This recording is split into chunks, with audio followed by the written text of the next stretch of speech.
Rachel जब होश में आती है तो अपने आप को एक बिस्तर में बंधा हुआ पाती है और तभी उसे लेबर पेन होना शुरू हो जाता है, जिसमें एग्नेस उसे बताती है कि मैंने तुम्हारे खाने में एक दवाई मिला दी थी जिससे तुम्हारी वक्त से पहले ही डिलीवरी हो जाएगी। यहाँ पर हमें पता चलता है कि उस फैमिली को रिचल के ऊपर कोई भी दिलचस्पी नहीं है, बल्कि वो लोग रिचल के बच्चे को चाहते हैं और इसीलिए वो लोग रिचल को पकड़ कर रखे हैं। दरअसल ये फैमिली एक पागल फैमिली है और ये लोग ऐसे ही प्रेग्नेंट औरतों को पकड़कर उनके पास से उनके बच्चे को छीन लेते हैं। कहानी की शुरुआत में हम एक कपल को देखते हैं जिनमें से हस्बैंड का नाम था मैक और वाइफ की नाम थी रिचल, जो कि प्रेग्नेंट थी। यहाँ पर वो लोग एक दूसरे के साथ टाइम स्पेंड करने के लिए कोई अच्छी जगह पर जा रहे थे। इसी बीच वो दोनों देखते हैं कि आगे रास्ता बंद है, इसीलिए मैक गाड़ी को घुमाकर जंगल से होकर एक दूसरे रास्ते में आगे बढ़ने लगता है। तभी रास्ते में एक टूटी हुई नाव को देखकर उसका ध्यान भटक जाता है और उसका कार एक पेड़ में जाकर टकरा जाता है, जिससे उन दोनों को तो कुछ भी नहीं होता पर उनके कार का पूरी तरीके से सत्यानाश हो जाता है, जिस वजह से वो दोनों फैसला करते हैं कि वो दोनों पैदल ही मदद लाने के लिए आगे जाएंगे। इसीलिए वो लोग जंगल के रास्ते से होकर आगे बढ़ने लगते हैं, पर रिचल प्रेग्नेंट थी इसीलिए उसे चलने में काफी दिक्कत हो रही थी। इसीलिए मैक एक पेड़ के ऊपर चढ़कर किसी तरीके से फोन के सिग्नल को पकड़ने की कोशिश करता है, लेकिन काफी कोशिश करने के बाद भी उसे वहाँ पर कोई सिग्नल तो नहीं मिलता, पर थोड़ी दूर पर उसे एक फार्म नजर आता है। इसीलिए वो रिचल को लेकर उस फार्म की तरफ जाने लगता है ताकि उसे वहाँ से कुछ मदद मिल सके। काफी दूर जाने के बाद जब वो दोनों उस फार्म के पास पहुंचते हैं तभी वो दोनों देखते हैं कि वहाँ पर एक बोर्ड में लिखा हुआ था कि ये जगह एक प्राइवेट जगह है और यहाँ पर किसी की भी आने की इजाजत नहीं है। अब इस वार्निंग को पढ़ने के बावजूद मैक रिचल को लेकर उसके अंदर जाता है, क्योंकि रिचल की तबीयत काफी खराब हो रही थी। थोड़ी देर में बॉब नाम का एक आदमी कार लेकर वहाँ पर आ जाता है और वो मैक के साथ काफी बदतमीजी से बात करने लगता है,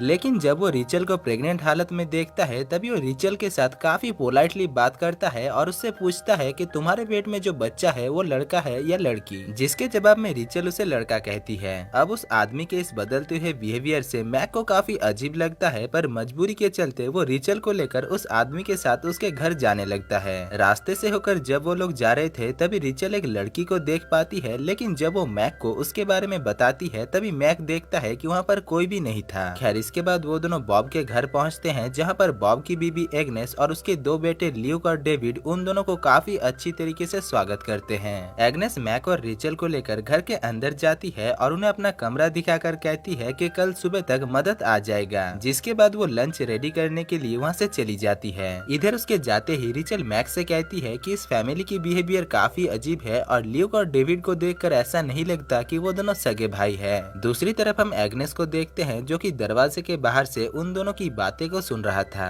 खैर इसके बाद जब वो दोनों लंच कर रहे होते हैं तभी एग्नेस उन दोनों के सामने ऐसे दिखाता है जैसे कि ल्यूक और डेविड उसका सगा बेटा हो। इसी बीच रिचल वहाँ पर एक फोटो में उस लड़की को देख पाती है जिसको उसने रास्ते में देखी थी। रिचल एग्नेस से उसके बारे में पूछती है, जिसके जवाब में एग्नेस कहती है कि वो उसकी एडॉप्टेड बेटी फेथ है, जो कि गूंगी है और उसके पिता ने उसके साथ बहुत टॉर्चर किया था, इसीलिए उन लोगों ने उसे एडॉप्ट कर लिया। रात में जब रिचल मैक के साथ सो रही थी तभी उसे एक भयानक सपना आता है और वो जाग जाती है। वो मैक को बताती है कि उसने सपने में फेथ को देखा। अब वो जब मैक को इसके बारे में बता रही थी तभी उसे याद आ जाता है कि उसने कई दिनों पहले फेथ के लापता होने की खबर एक न्यूज़पेपर में देखी थी। इसीलिए उसे इस बात पर यकीन हो जाता है कि फेथ उनकी एडॉप्टेड बेटी नहीं है और जरूर उन्होंने ही फेथ के साथ कुछ बुरा किया होगा। जिसके बाद वो दोनों काफी डर जाते हैं और तुरंत वहाँ से जाने का फैसला करते हैं। अब जब वो लोग घर से निकलकर वहाँ से जा रहे थे तभी वहाँ पर बॉब आ जाता है, लेकिन यहाँ पर हम देखते हैं कि बॉब उन दोनों को कुछ भी नहीं कहता और उन्हें वहाँ से जाने देता है। पर वो लोग जब घर के बाहर पहुँचते हैं तभी ल्यूक और डेविड गन लेकर उनके ऊपर हमला कर देते हैं और वो लोग मैक को मारकर बेहोश कर देते हैं। इसके बाद वो लोग रिचल को भी नहीं छोड़ते और उसको भी मारकर बेहोश कर देते हैं। रिचल जब होश में आती है तो अपने आप को एक बिस्तर में बंधा हुआ पाती है और तभी उसे लेबर पेन होना शुरू हो जाता है, जिसमें एग्नेस उसे बताती है कि मैंने तुम्हारे खाने में एक दवाई मिला दी थी जिससे तुम्हारी वक्त से पहले ही डिलीवरी हो जाएगी। यहाँ पर हमें पता चलता है कि उस फैमिली को रिचल के ऊपर कोई भी दिलचस्पी नहीं है, बल्कि वो लोग रिचल के बच्चे को चाहते हैं और इसीलिए वो लोग रिचल को पकड़ कर रखे हैं। दरअसल ये फैमिली एक पागल फैमिली है और ये लोग ऐसे ही प्रेग्नेंट औरतों को पकड़कर उनके पास से उनके बच्चे को छीन लेते हैं। साथ ही साथ हमें ये भी पता चलता है कि डेविड और ल्यूक भी उनका सगा बेटा नहीं है और उन लोगों ने डेविड और ल्यूक को भी उनके माँ से छीन लिया था, पर वो दोनों भी बॉब और एग्नेस का एक पालतू कुत्ता बन चुके हैं और उनकी हर बात मानते हैं। इधर वो दोनों जब मैक के बॉडी को ठिकाने लगा रहे थे तभी उन्हें मैक का कपड़ा काफी अच्छा लगता है और वो दोनों मैक के कपड़े को उतार लेते हैं। इसके बाद वो लोग मैक को एक कॉफिन के अंदर डालकर उसके अंदर एक लाइटर को छोड़कर उसे मिट्टी के नीचे दफना देते हैं। दूसरी तरफ हम रिचल को देखते हैं जो कि एक लड़की को जन्म देती है, लेकिन उस लड़की को देखकर बॉब उसके ऊपर गुस्सा हो जाती है क्योंकि रिचल ने उसे बताई थी कि उसका लड़का होगा। खैर अब एग्नेस उस बच्चे को अपने पास रख लेती है, जिस वजह से अपने बच्चे से दूर होकर रिचल को काफी बुरा लगता है और वो वहाँ से फ्री होने की कोशिश करती है।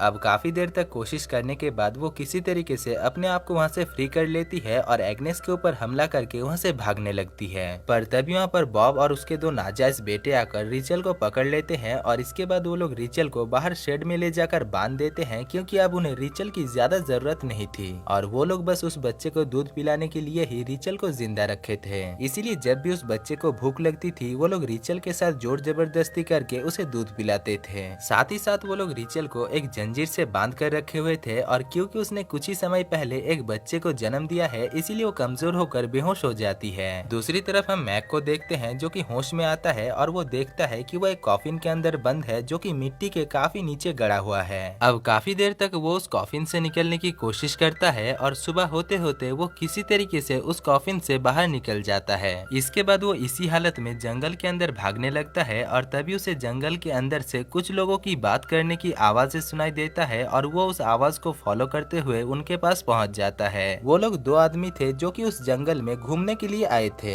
इधर मैक जब उन्हें अपने प्रॉब्लम के बारे में बताता है तभी वो लोग सोचते हैं कि मैक शायद पागल है, इसीलिए वो लोग मैक को अपने से दूर रहने के लिए कहते हैं, जिस वजह से मैक को उन दोनों के ऊपर गुस्सा आता है और वो उन दोनों के ऊपर हमला करके उन्हें एक पेड़ में बांध देता है। इसके बाद मैक उनमें से एक आदमी के कपड़े को पहनकर वहाँ से जाने लगता है, लेकिन जाते जाते वो उन्हें एक चाकू देकर जाता है ताकि वो लोग वहाँ से फ्री हो सके। दूसरी तरफ रिचल जब होश में आती है तभी वो अपने सामने फेथ को देख पाती है और वो उससे मदद मांगती है, लेकिन फेथ उसकी मदद किए बिना ही वहाँ से चली जाती है। थोड़ी देर बाद ल्यूक और डेविड रिचल के पास आता है और उसके साथ जबरदस्ती करने की कोशिश करता है, लेकिन दूसरी तरफ हम देखते हैं कि मैक भी वहाँ पर पहुँच चुका था और वहाँ पर पहुंचकर वो फेथ को देखता है जो कि मैक को उस शेड की तरफ इशारा करती है, जिससे मैक समझ जाता है कि रिचल जरूर उस शेड के अंदर है, इसीलिए वो उस शेड के अंदर जाता है और ल्यूक और डेविड के ऊपर हमला करके उसे जान से मार डालता है। इसके बाद वो रिचल को वहाँ से फ्री करके अपने साथ लेकर जाने लगता है, लेकिन तभी वहाँ पर बॉब भी एक गन लेकर आ जाता है और वो अपने दोनों बेटों को मरा हुआ देखकर उन दोनों के ऊपर बौखला जाता है और गन से मैक के ऊपर शूट करने लगता है। यहाँ पर मैक गोली खाने के बावजूद रिचल को वहाँ से भागने के लिए कहता है, लेकिन रिचल मैक को इस हालत में छोड़कर वहाँ से जाना नहीं चाहती थी, जिस वजह से बॉब रिचल को भी मारकर बेहोश कर देता है। इसके बाद रिचल जब होश में आती है तभी वो अपने आप को फिर से बंधा हुआ पाती है, जहाँ पर उसके सामने फेथ भी जंजीर से बंधी हुई थी और वो वहाँ से फ्री होने की कोशिश कर रही थी। यहाँ पर रिचल उससे मदद मांगती है और वो दोनों किसी तरीके से उस दीवार को तोड़कर वहाँ से निकल जाते हैं। अब रिचल वहाँ से फ्री होकर घर के अंदर जाती है और अपने बच्चे को ढूंढने लगती है। दूसरी तरफ हम बॉब और एग्नेस को देखते हैं जो कि अपने मरे हुए बेटे को दफन कर रहे थे। यहाँ पर एग्नेस काफी दुखी थी, इसीलिए वो घर जाने से इनकार कर देती है और बॉब अकेला ही घर वापस आने लगता है। इधर घर के अंदर रिचल जब अपनी बेटी को लेकर वहाँ से भाग रही थी तभी वहाँ पर बॉब आकर रिचल के ऊपर गन पॉइंट कर देता है। रिचल यहाँ पर उससे कहती है कि मैं बस अपनी बेटी को दूध पिलाने के लिए यहाँ पर आई हूँ और दूध पिलाकर मैं यहाँ से चली जाऊंगी। जिसके बाद बॉब अपने गन को नीचे रख देता है और तभी रिचल उसके ऊपर एक चाकू से हमला करती है और उसे जान से मार डालती है। अब रिचल उसके फोन को लेकर पुलिस को कॉल करती है, लेकिन पुलिस को वो ये नहीं बता पाती है कि वो अभी कहाँ पर है क्योंकि उसे उस जगह के बारे में कुछ भी पता नहीं थी। दूसरी तरफ एग्नेस भी घर में वापस आ गई थी और वो शेड की दरवाजा को खुला हुआ देखकर समझ जाती है कि रिचल जरूर घर के अंदर होगी, इसीलिए वो एक गन को लेकर घर के अंदर आने की बजाय उस घर के चारों तरफ घूमने लगती है। इधर रिचल फेथ और अपनी बेटी को लेकर उस घर से निकल जाती है और बॉब के कार में बैठकर वहाँ से भागने की कोशिश करती है, पर कार के अंदर बैठते ही उसे पता चलता है कि एग्नेस ने उस कार को पूरी तरीके से खराब कर दिया है, इसीलिए वो उस कार से उतरकर एग्नेस को मारने के लिए जाती है, लेकिन क्योंकि उसे गन चलानी नहीं आती थी इसीलिए उसकी गोली निशाने से चूक जाती है और उधर एग्नेस उसके पैर में गोली मारकर उसे घायल कर देती है। इसके बाद एग्नेस जब उसके पास जाती है तभी हम देखते हैं कि घायल होने के बावजूद रिचल एग्नेस के ऊपर हमला करती है और उसके सर को पटक कर उसे जान से मार डालती है। अब उसके मर जाने के बाद वो अपनी बेटी और फेथ को लेकर जंगल से होकर जाने लगती है, लेकिन उसकी तबीयत इतनी खराब थी कि उससे एक भी कदम चला नहीं जा रही थी, इसीलिए वो वहीं पर ही गिरकर बेहोश हो जाती है। थोड़ी देर बाद हम देखते हैं कि वहाँ पर पुलिस भी उसे ढूंढते हुए वहाँ पर पहुँच जाते हैं हैं और वो लोग रिचल को रेस्क्यू कर लेते हैं। अब वो लोग जब रिचल की ट्रीटमेंट कर रहे थे तभी रिचल देखती है कि वहाँ पर एग्नेस भी आ गई थी जो कि अभी तक मरी नहीं थी। यहाँ पर एग्नेस रिचल को फिर से मारने की कोशिश करती है, लेकिन तभी वहाँ पर कुछ पुलिस ऑफिसर एग्नेस के ऊपर शूट करके उसे जान से मार डालते हैं। इसके बाद रिचल देखती है कि उसके पास से फेथ गायब है, जिसको देखकर उसे पता चलता है कि फेथ कोई जिंदा लड़की थी ही नहीं, बल्कि उसके साथ फेथ बनकर जो थी वो फेथ की आत्मा थी जो कि उसे वहाँ से निकलने में मदद कर रही थी। और दोस्तों, इसी के साथ ही इस मूवी की कहानी खत्म हो जाती है।